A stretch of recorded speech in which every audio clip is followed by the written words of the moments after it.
Sabres. They win last night. Maybe a Josh Norris injury. That'd be bad news. So we'll wait to see how long he is out for. But he was ruled out during the game as he will not return. So we'll see. He's, of course, struggled with injuries his entire career. But the Sabres win again, 14-2 in their last 16, and back to it tonight. Montreal in town and reunion night for the 05-06 team. Jeremy and Joe, good morning. I'm rocking my goat head hat. Yep. Joe's got his red butter knives jersey. Yep. Also along the way, they never wore that in the playoffs, I don't think. The red butter knives? I don't think they ever wore red in the playoffs. What year is that jersey? Isn't that 01? Did they introduce it? I don't think they brought in, like, what was it, Red Hot Fridays or something? Did the 05-06, they never wore that? Yeah, they did. They did? They wore this 05-06 in the regular season. Okay. Yeah. I'll take your word for it. But not in the playoffs. Is that when it got retired? Yeah. Because 06-07 they introduced a new jersey, and that one goes to the... And different colors. Right. So. Different colors, the different slug, logo. Everything. Yeah, so it ended there. I don't know what the last game would have been, but they definitely wore it in the regular season. In fact, the Vanek slapshot goal against Montreal in the shootout that we referenced earlier, I think he's wearing the red jersey. Vanek wore the red jersey for sure. That's how you know they wore it that year, because he obviously that he was a rookie. Yeah, I'm at NHLuniforms.com. There it is, 2000 to 2006. 6 years. The white, the black, and the red. It's a pretty good tenure for an alternate. 6 years. It's a good alternate, right? It's a very good alternate. I did not like it when they brought it back when they did the reverse retro thing. Yeah. Because they made it white. And, like, I feel like the whole allure of this jersey is red. The red. Like, the logo's fine. The logo's cool. But this jersey is about the red, I think. Yeah, I don't know if I'd call it my favorite jersey in Sabre history, but it's gonna be up there. At NHLuniforms.com, it's going through Sabres uniform history. Yeah. Like, there's the one you're wearing right now, the red one. Yeah. And then there's the Buffalo Slug. All right.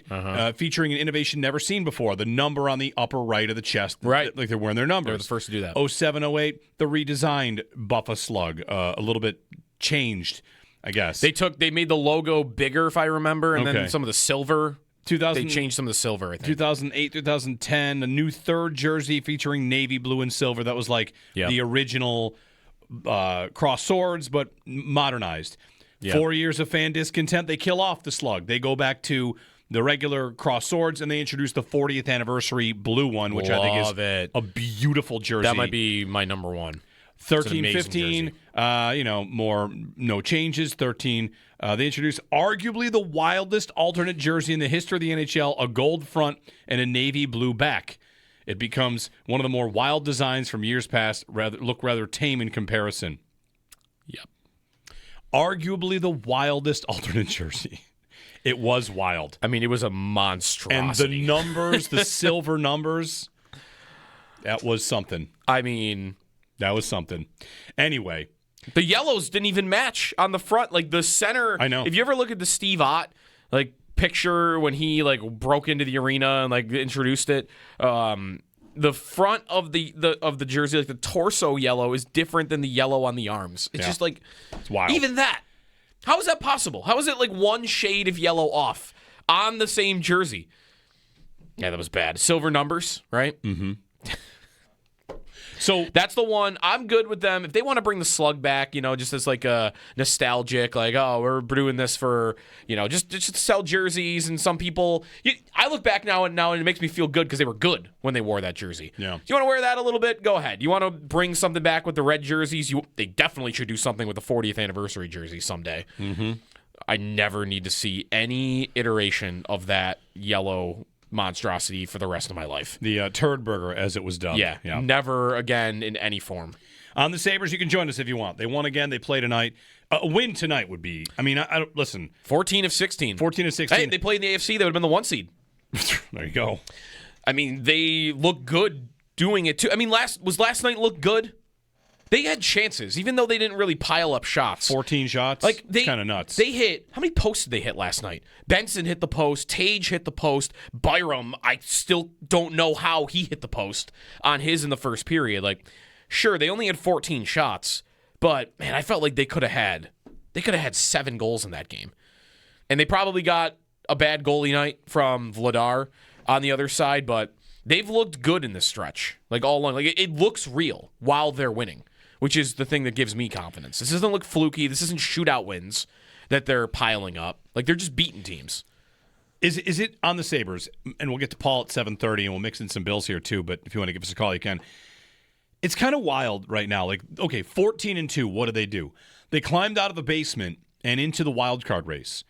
Meanwhile, the rest of the division, while they were in the basement, even the top of the division looked like it was kind of close-ish. Yeah, because it wasn't expected to be a good year for the Atlantic, and it began that way. Right. And now they all look great. I don't want to say that you might want to – listen, they're playing so well and their point pace is great. I don't want to write anything off just yet. I wonder how long they can kind of keep up an accelerated point pace. They are 5 back of Montreal. Right. With a pair of games in hand. Okay, but like the top 3 in the division, is somebody coming out of there? Montreal's won is 6-2-2 in their last 10. Tampa's won 10 in a row. Yep. Is Detroit coming out of the top 3? Maybe. I've been waiting for Detroit or Montreal to do it. I've always felt Detroit's more likely, but it hasn't really happened yet. I feel like I feel pretty good about the Sabres making it. They look like a good team. And if they could find their way to consistently jump into the 3rd spot instead of living in the wild card, like this feels like you're living on the cut line, whereas if you get to the top 3, not only is that locking potentially in, but the difference in who you play is a big deal, too. Like, the wild card teams are playing Tampa and Carolina, and if you're getting into the top 3 in the division, you're just going to play Detroit or Montreal. And right. We'll see. Like, here I am looking at playoff matchups, and life is good. It is crazy because the Sabres, like, in this 14-2 stretch here, that's no surprise, number 1 in the NHL, although maybe it would be surprise you because Tampa's on an 11-game win streak right now. But the Sabres, in that stretch, most points in the league. 2nd most points in the league, Tampa. They're in the Atlantic. 4th most points in the league, Montreal. They're in the Atlantic. 5th most points, Detroit. They're the Atlantic. 4 of the top 5 teams in the league since December 9th, when that Sabres win streak began. 4 of the top 5 are in the division, which is tough. Like, you would think a stretch like this, they would absolutely be in a top 3 spot. Mm-hmm. And it's not their fault. This is why, like, hey, tonight, and you've got 3 games this month against Montreal, like, I don't think you're catching Tampa. They're a veteran team. They're going to figure it out.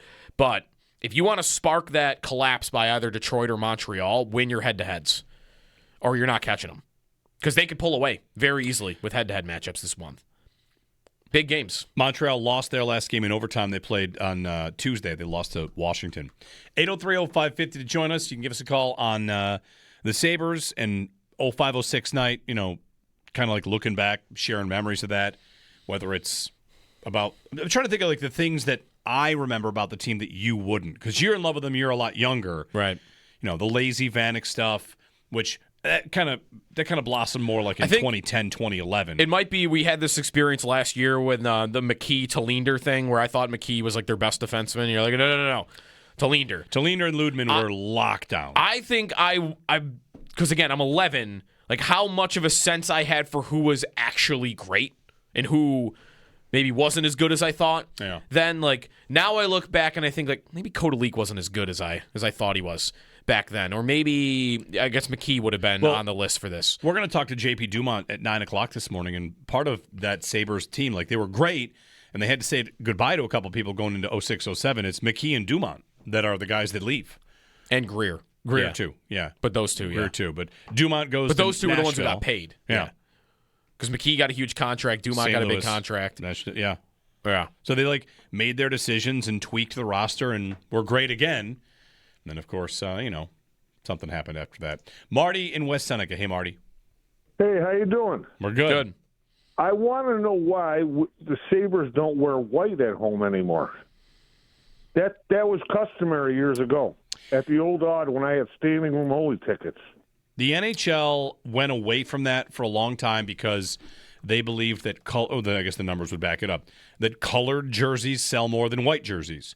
So you would have your team at home wearing the colored jersey so people would, buy the colored jersey. They've gotten away from being so rigid on that, right? We've seen some white at home occasionally. Occasionally. There was a rumor about a year ago that the league was looking at doing white at home again, and there hasn't been anything on that since. There was a story from last month. Here it is at ESPN.com. NHL Board of Governors want more color versus color games. I think it's a great idea. They might do that. I don't think they'll ever go back to white at home. And I would love them to as well, but it's about selling their own jerseys, isn't it? Mm-hmm. Yeah. So, and color versus color depends on who you play.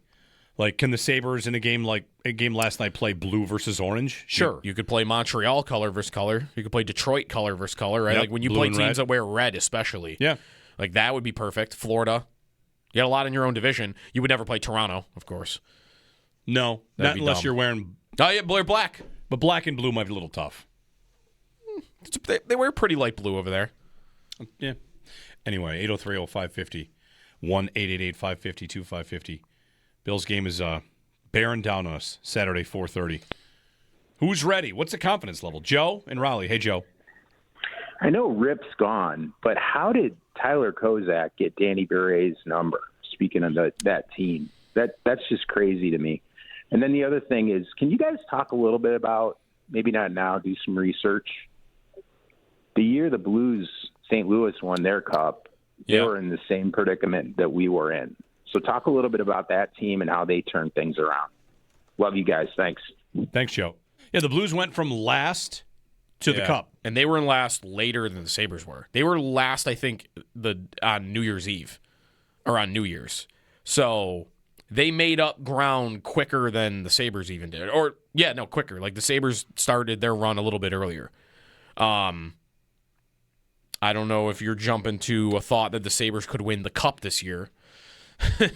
I know they're looking good. At their low point, the Blues, I think the low point is 17-20-4 on January 8th, and they won a couple games. They went 12-1-1 in February. Right. And what did they do? Like, what was it that they did? They they found a hot goalie? They did that, but I think they fired a coach.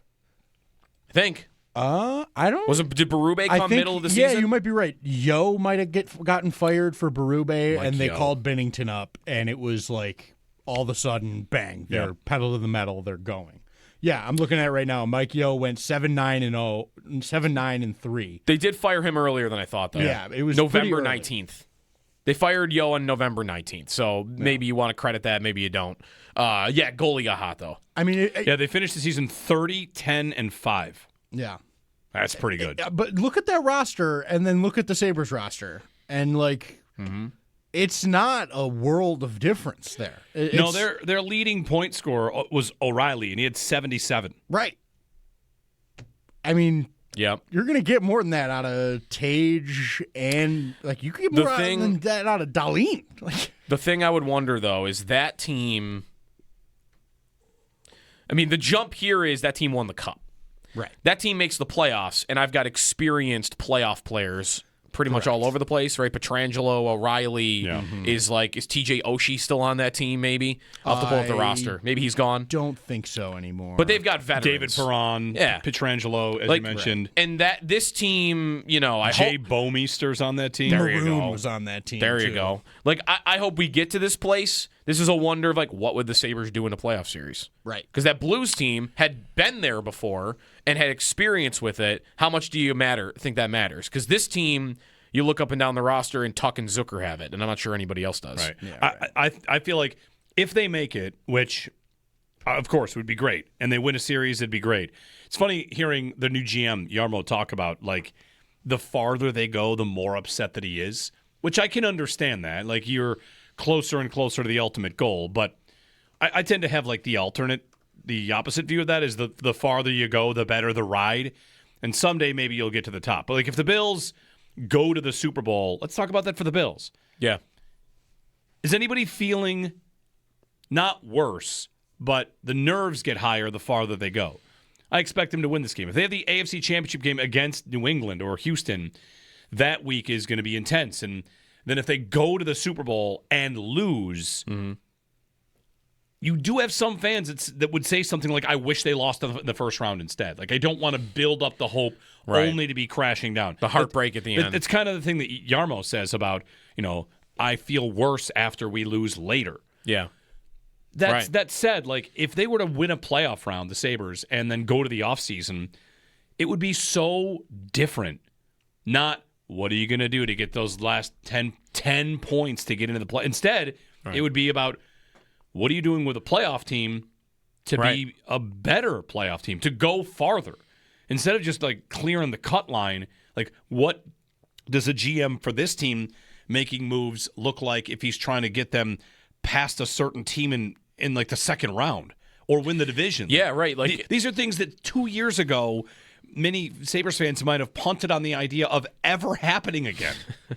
right. And it feels live.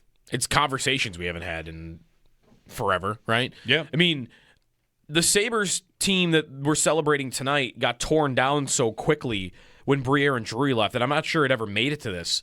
But wouldn't there have been, like if Briere and Drury were under contract and they had lost to Ottawa that way, wouldn't it all have been about what do I got to do to beat what happened against Ottawa that I've got to be better at?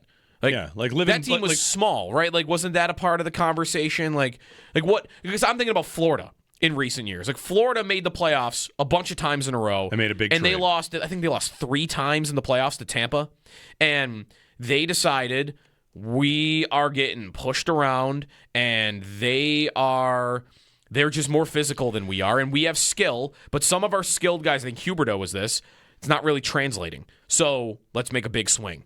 And we still want a great player. We're not just going to trade Huberdeau for some fourth liner. But, we can get Matthew Tkachuk? Yeah, we should do that. And not be afraid to trade our all-time leading scorer. Right. And they completely, with that trade, and they made a bunch of others. Like, they redid the identity of that entire team to make them more built to win in the playoffs. After, though, they had already proven themselves to be a playoff team. That's where I always got annoyed with the Sabres missed by 1 point and did that. And thought, we should change our identity. You hadn't done it yet. You hadn't made it. Do that after you've made the playoffs a couple of times in a row and prove that you have a base that you can actually build off of.